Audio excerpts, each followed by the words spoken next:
Hey, there we go. There we go. About doggone time.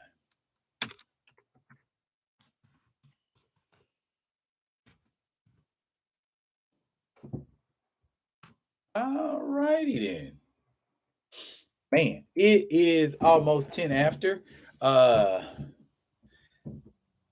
we still got time. We got time to cover everything we need to cover. It's Thursday, y'all. It's Thursday. I got my Black Panther cup, got my Mace Windu shirt, and a lot of stuff I want to talk about. It's just tea. This ain't coffee. It's just tea. I'm drinking tea, and I'm gonna give you the tea. Isn't that ironic how that works? Okay.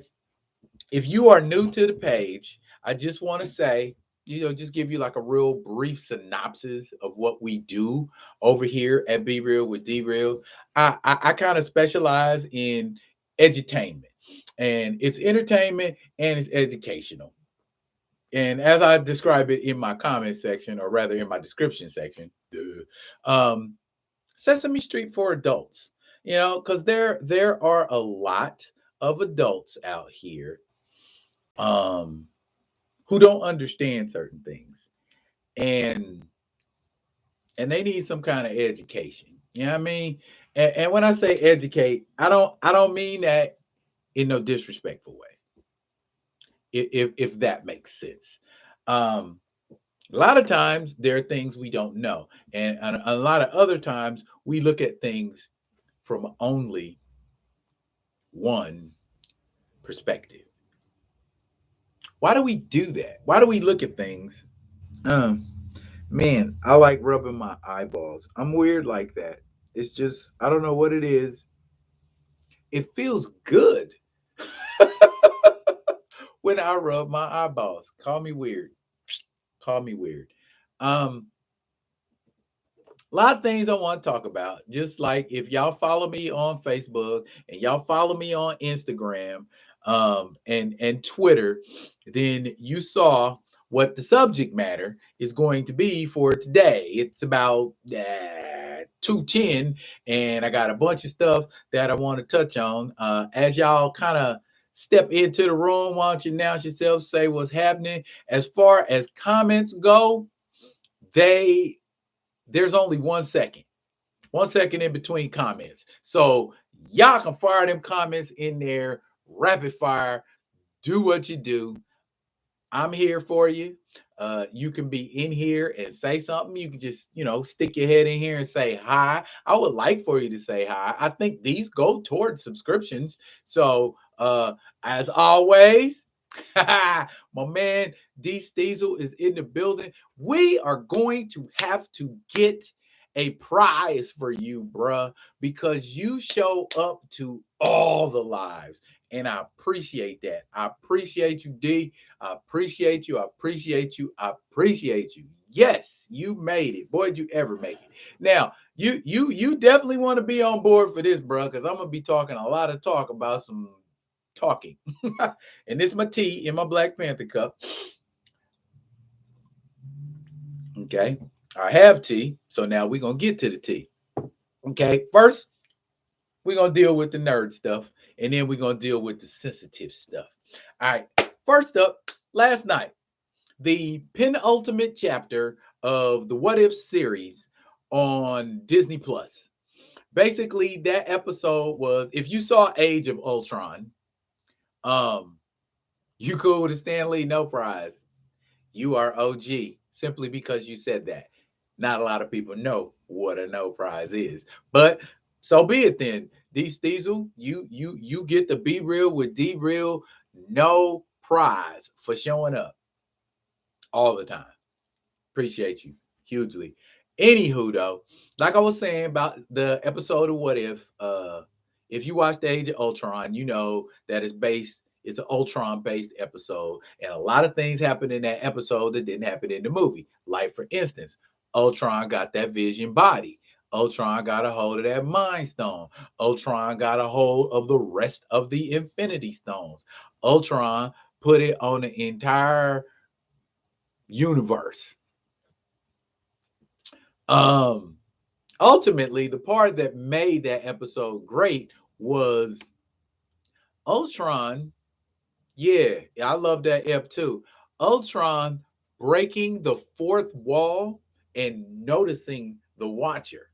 Who is that talking? I was like, oh snap, it's getting ready to be some stuff now. And the Watcher finally got the flex. I've been telling people since the giddy up, folks that ain't familiar with What If or aren't familiar with Marvel Comics, I've told them, man, okay, the Watcher watches, but when he stops watching, he's a whole beast. Yeah, that's the Ultron we didn't get in Avengers Age of Ultron. He was already cold-blooded and ruthless in the movie, but he got a hold of stuff that made him more cold-blooded and ruthless. Now, from what I've read, the Watcher is going to have to assemble a group of multiversal Avengers to deal with Ultron. Multiversal Avengers. How they gonna do that? I don't know. And I think T'Challa may be in that lineup, or should I say Star Lord. That will be interesting to see how that episode pans out. So I'm definitely tuning in next week. But I'm with you, D Steezel. That was the best episode of What If to date so far. I dug that. My episode was the zombie joint, but this is my new one. Yeah. Ultron was doing it in a monstrous way. Now, I don't usually give movie reviews before the movie comes out. Okay. But in this particular instance, I think what I'm about to say is going to be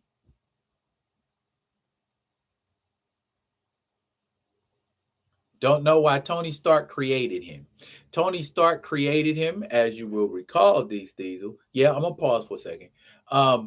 He created him to put a shield around the planet. That didn't go quite the way. Oh, don't like the Tony Stark created. Okay, yeah, I don't like Tony Stark, so we're probably both in agreement on that score. The reasoning for making Tony Stark the focus of the first phase or that first couple of phases of the MCU just escapes me. I'm like Iron Man as a character. Bleh. So I guess that's a lot. It says a lot about Robert Downey Jr. as an actor, I guess. But anyways, like I was saying about movie previews, I don't normally do or talk or speak on movies before they come out. In the case of Venom, Let There Be Carnage, not going to give a review. I'm going to give a prediction. Okay. And my prediction is this. What is it? 24 hours before? Well, they probably have sneak previews tonight. Yeah, Hank is the creator of Ultron in comic continuity, but we know this ain't the first time Marvel went off the reservation. Um, but as far as Venom, like I said, I'm gonna make a prediction. Venom is going to underperform. Why? Because they have not improved on the formula from the last movie. You got special effects, okay? The special effects were never the downside to Venom. It was everything else. Sony, stop making movies with Spider-Man based characters and not have Spider-Man in it. There, I said it. Nobody wants to see Venom and Carnage without Spider-Man somewhere in there. The 90s were filled with comic books that had nothing but Venom, Carnage, and Spider-Man. on the cover of them, whether they were foil covers, whether they were holographic covers, whether they were just covers in general. You saw them all together more often than not. To take one and put them in a movie without the other two, or to take two and put them in the movie without the other one, not gonna fly. So, this is what I'm saying. Venom, Let There Be Carnage is not going to be the smash hit that everybody think it's going to be. Don't get it twisted. It's going to do well that first weekend. I mean, how hard is it to do well the first weekend during the pandemic? Not hard at all. It seems like everybody's doing it. But that second week is usually what tells the tale about how that movie's performing or what it's doing. Like with Shang-Chi and Legend of the Ten Rings, they did like 2-3 weeks straight of good, box office time. But then there are other movies that came out, like Black Widow, that just were killing it that first week, and then that second week just tanked because people got a chance to see it and go, ugh, that's some hot garbage. And I'm gonna tell you right now, the best way to disseminate information, word of mouth. I can't tell you how many people I talk to and be like, okay, that movie was great. You should go see it. And they go see it. Or I tell people, oh, that movie sucked ass. And they don't go see it at all. That's my point. Word of mouth is powerful. And I believe word of mouth is going to put Venom, Let There Be Carnage, where it needs to be. And on that note, I am going to sip my tea.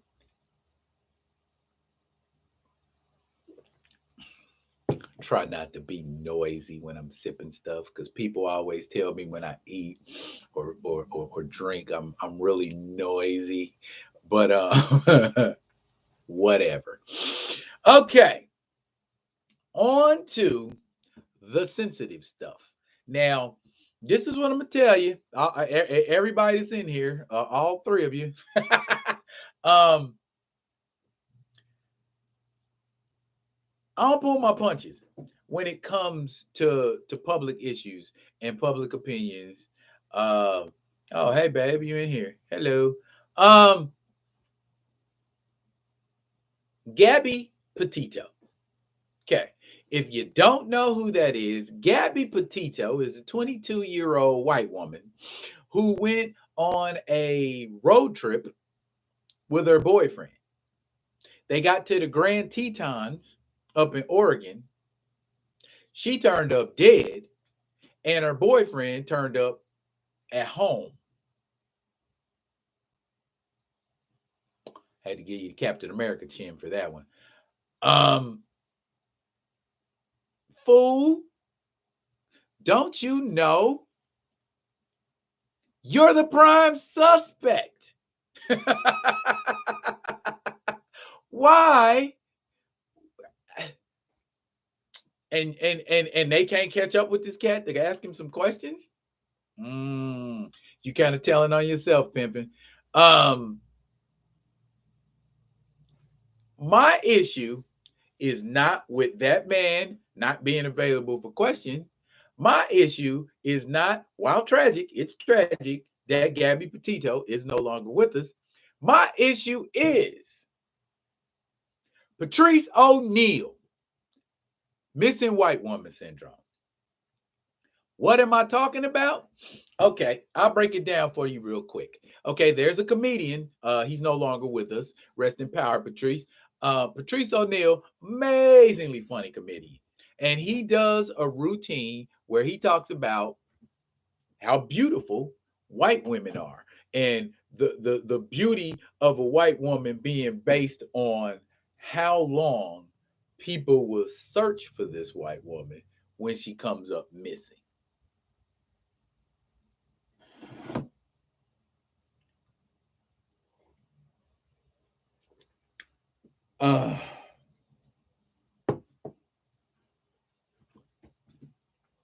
How come when there is a white woman who turns up missing, we flip over Earth and sun and stars and moons trying to find missing white women. But when it's a missing black woman, you might hear about that for a couple days. So, pardon me if I am not overly concerned with this missing white woman. White women go missing all the time. All the time. Why are we giving this service? Why don't y'all just stay y'all asses out of the woods? Why don't y'all just stay off of mountains? Why don't y'all just stay out of questionable places where you could end up dead?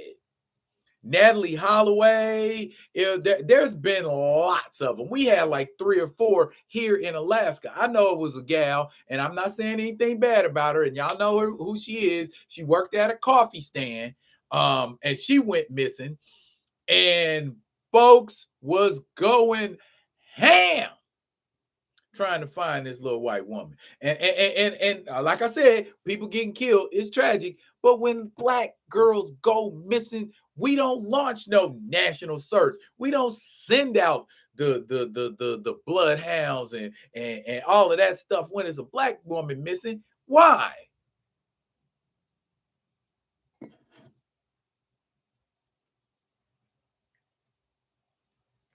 So again, pardon me if I am not overly concerned about this current missing white woman.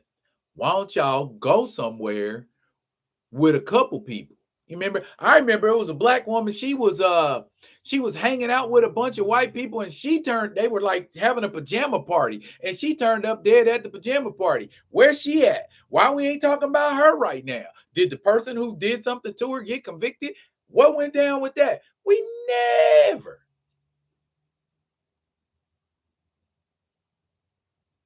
I agree, D.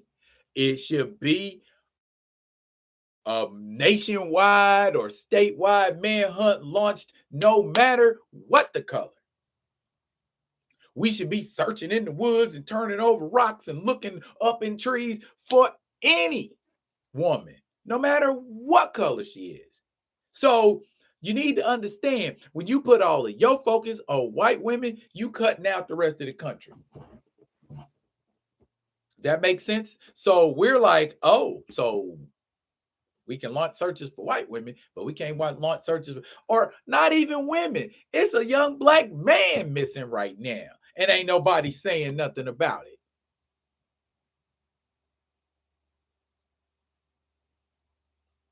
I could have a channel dedicated to just to finding missing people. Yeah, people who don't get the kind of pub they supposed to get when they come up missing. And it's been that way for as long as I can remember. And I've been around half a century. So there you go. That's the problem. How we going to deal with it, America?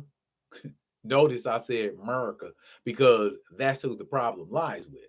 Now, I'm gonna give y'all a couple seconds to marinate on that because the last 2 subjects that I'm gonna go into, they finna be bangers, and yeah, you really wanna. Okay, I'm gonna sip my tea one more again. This is good too, and it's sweetened with a natural sweetener that isn't cane sugar, monk fruit. Y'all need to check that out. I ain't dying of no diabetes, as Wilford Brimley used to say back in the day. Remember, old boy, he had the mustache. It was like that big. It was all you couldn't even see his bottom. I mean, his top lip, because he had a big old Sheriff Buford T. Justice mustache or whatever it was. He had a lot of mustache. But anywho, yeah, he was a huge proponent for diabetes and maintaining it and keeping it under control. And I know that's something that plagues a lot of black people because we like our sugar and we like our pork. I'm here to tell you there are alternatives. And I'm going to leave it at that. All right, shift gears. We go from Oregon all the way to Olathe, Kansas. What's happening in Olathe, Kansas? That's around my stomping grounds. I'm from the Midwest, Kansas City proper, but we gets out and about. A young white man asked a young white lady out to homecoming. Nothing wrong with asking a young lady out to homecoming. It's just the way he did it. I don't got posted right now, but I got that stuff emblazoned in my head. My man had a poster, yay big, and that poster said, if I was black, I would be picking cotton, but I'm not, so I'm picking you for homecoming. And then it had boxes, yes or no. Okay. These 16, 17-year-olds, or somewhere thereabouts, they in high school. If they talk about homecoming, they in high school. So they know about CRT. They know about stuff in America. They know about police brutality. And I know they know about police brutality in Olathe. Olathe and Overland Park, I know y'all know about police brutality, but you don't say nothing about it because it doesn't affect me. Ain't that always the excuse? Or why don't they learn to do blah, blah, blah? That ain't the point. Now, the school district claims, okay, we're not going to tolerate that kind of behavior. It's going to be dealt with. Now, it's an ongoing thing. It's going on right now, right? Okay, so you telling me that's the first time something like that ever happened in Olathe?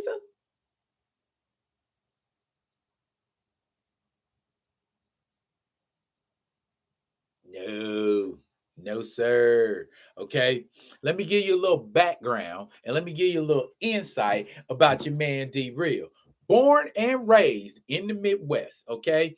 And I can say without a shadow of a doubt, the Midwest is just as, if not more, racist than the South. Okay? Just because you don't see it, don't mean it ain't happening. Just because you ain't experienced it, doesn't mean it isn't happening. And this is what I'm saying. Okay, me and my homies used to go up to Olathe all the time. We drive up there because I had a girl up there that I was dating, and we would go up there all the time. And I hooked all my, I did the puffy thing. I can introduce my friends to your friends, and we can all be friends. And that's basically how it was. There are pockets of black people in Olathe. This child's mama tried to say, okay, my child is not racist. My child is not this. My child is not that. And then she went on to say the three words that incriminated her in my mind. And those three words were all lives matter. She said she had diversity in her family. She didn't specify what that diversity is. But if you get a picture of them, both of these kids are blonde haired and blue eyed. I would love to see what the diversity is in your family that you're trying to cover for that type of behavior.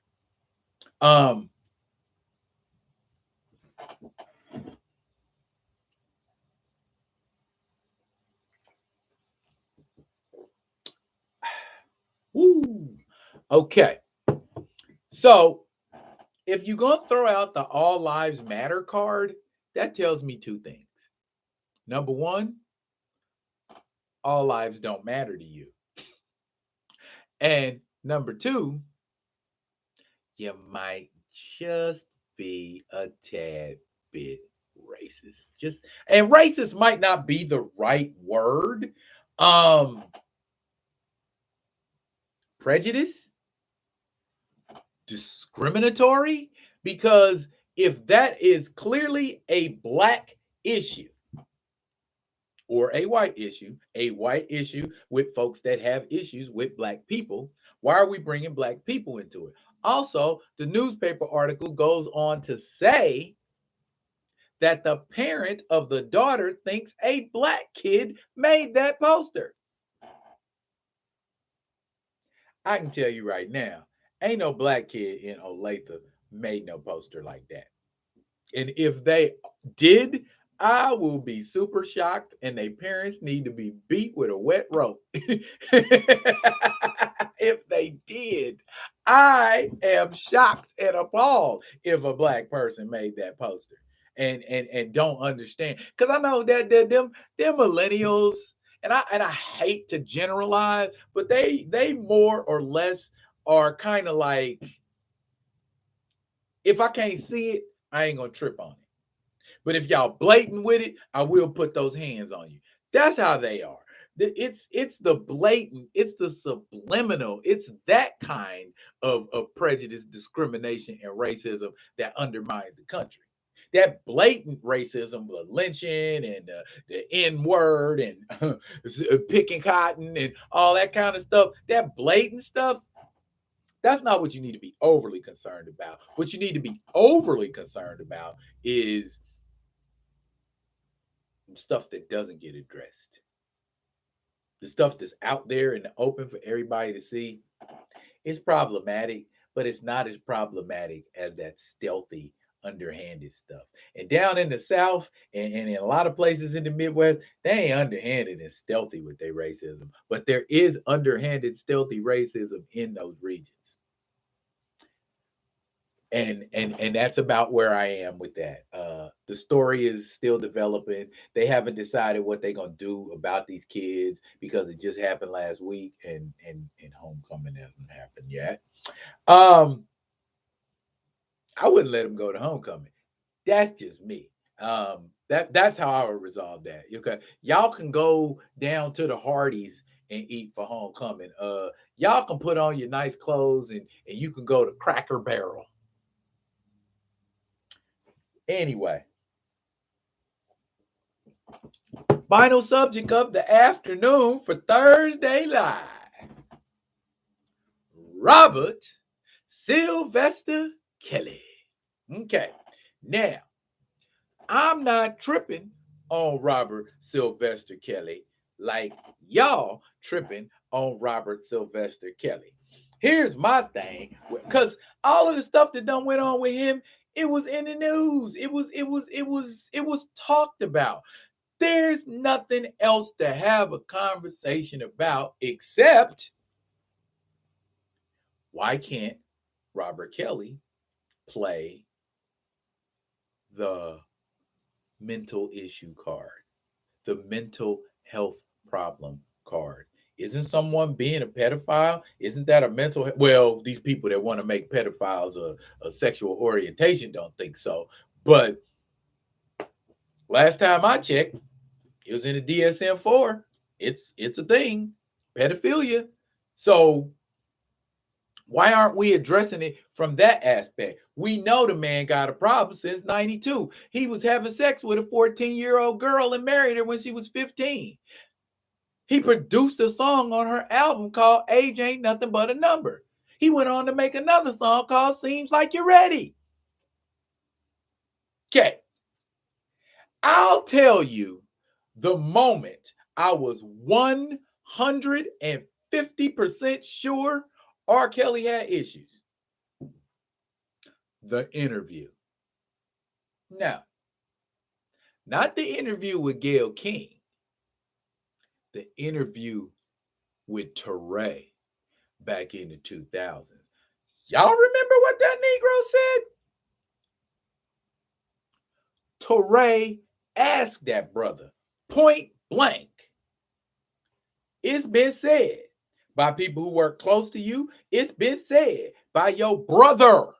It's been said by other people that you like teenage girls. Do you like teenage girls? Robert Kelly's response was immortal. My man said, and I quote,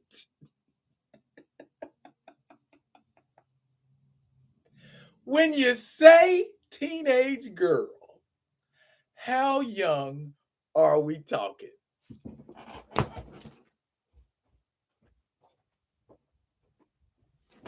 For real?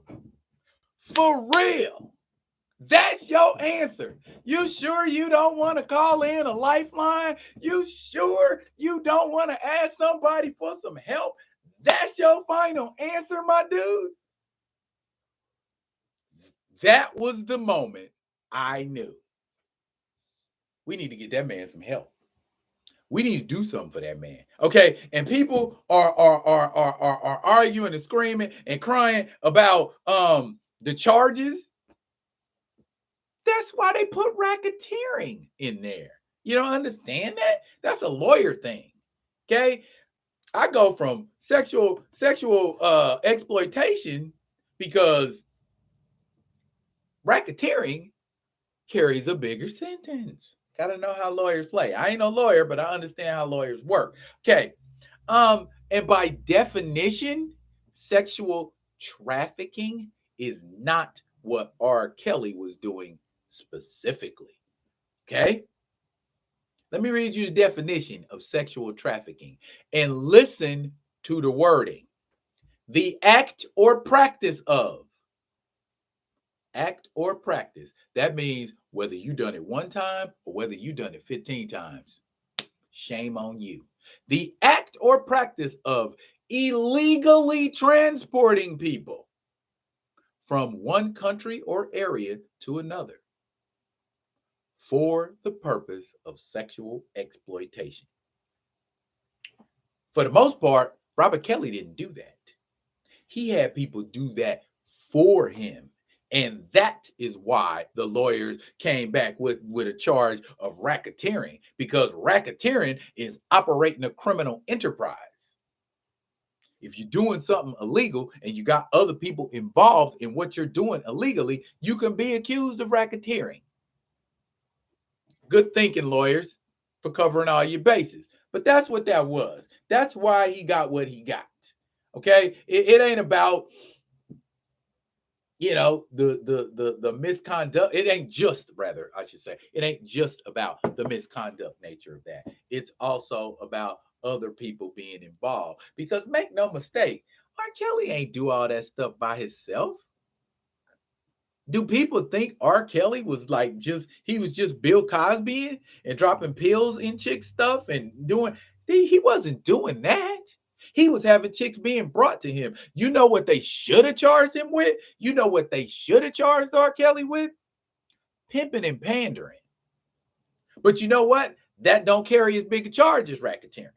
Because that's what he was doing. When you control somebody's mind so that they'll do anything for you, or they will normalize abnormal behavior, that's pimping all day. And he from Chicago, one of the meccas of pimping. Come on now, y'all. And I've said this before on different videos and in different stuff that I've been. R. Kelly was pimping young girls. And that's what pimps do. Pimps don't go get 35, 40-year-old chicks and try to turn them out. They get young ones. They get 15, 17, 18, 20-year-old girls. Preferably ones that ain't got a whole lot going up here that you could easily manipulate. And that's what Robert Sylvester Kelly did. He manipulated a lot of women in a major way. Now, as far as listening to R. Kelly's music goes, okay, I've been of two minds of that. At first, I used to be like, nah, I ain't listening no more R. Kelly songs. Never, ever, ever. Never, ever, ever again. I can't stand R. Kelly. Okay. D.L. Hughley said something in an interview not too long ago that I thought was really beautiful and encapsulated that whole process perfectly. He was in an interview, and the person interviewing D.L. Hughley asked him, will you ever listen to R. Kelly's music ever again, knowing what he did? His response was, flawless victory. D.L. Hughley said, yes, I will continue to listen to R. Kelly's music. I will also continue to listen to the national anthem, knowing what they did to me and my people. Bow! That's a body shot. You got knocked out with a body shot.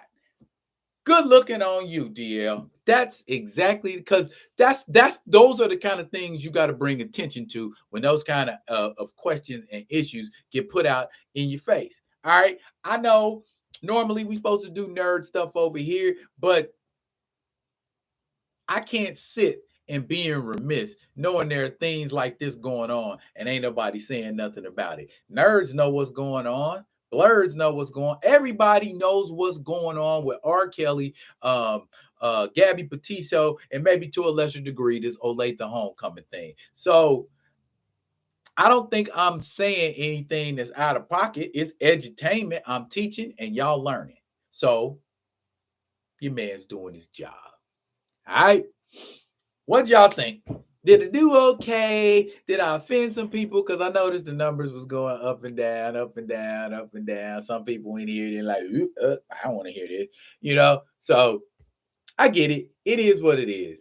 But Thursday's Live is Thursday's Live, and it's open season on everybody. So it might not just be nerd related stuff. It might be some other stuff that I talk about. And that's how I do it over here. Be real with D Real. And as always, like I say on my vids, comment, like, and subscribe to the Be Real with D Real page so you can get alerts when new material comes out. If you're digging what I'm shoveling, put some dirt in my bucket. That is how we grow. Okay? I'll be coming at y'all with another one of them other ones. And until I do, this is D Real. Thursday Live. Y'all be good. Be good to each other.